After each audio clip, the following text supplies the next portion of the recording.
Natin tong ating mga Ladurana chocolates. So, binili namin to sa Siam Paragon, guys. So, ito yung Switzerland na super sarap nga naman na chocolate. Pero super mahal din. Anyway, we tried it lang kasi na curious kami. Ang daming tao and then ang daming namimili. So, ito yung aming tatlong chocolate. 3 packs. So, unbox lang natin siya. So, I have here this one. Ito, ang name nito is Choco Flakes Dark. So, yan yung isa. Yung pinaka nasa ilalim.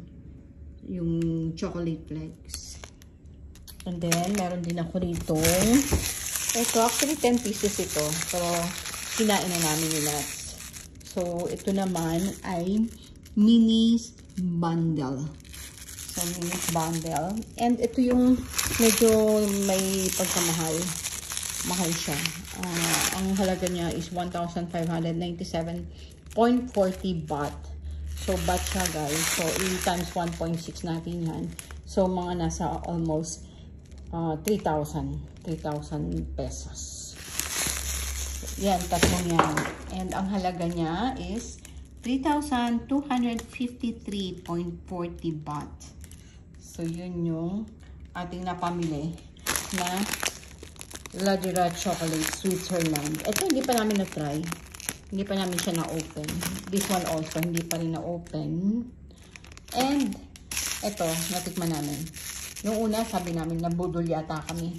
Kasi nga, sobrang mahal ng tsokolate. Pero, nung natikman namin, worth it naman. So, I would suggest pa rin na try nyo tong tsokolate na to. And, napakasarap nga naman talaga. Kakaiba siya. Very creamy, sweet. Yung sweetness niya hindi masyado. Yung level of sweetness, tamang-tama lang. So, this is the Ladurana Switzerland. That's all, guys. Thanks for watching.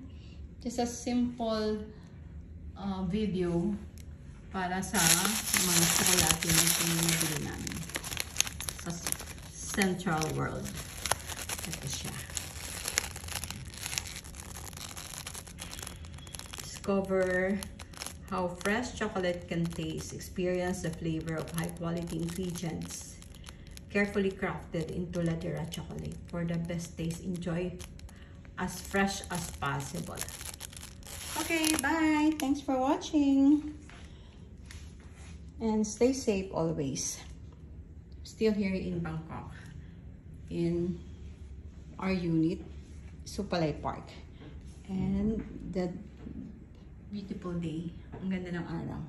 Walang ulan, unlike yesterday na sobrang lakas ng ulan at may kulog, may kidlat pa.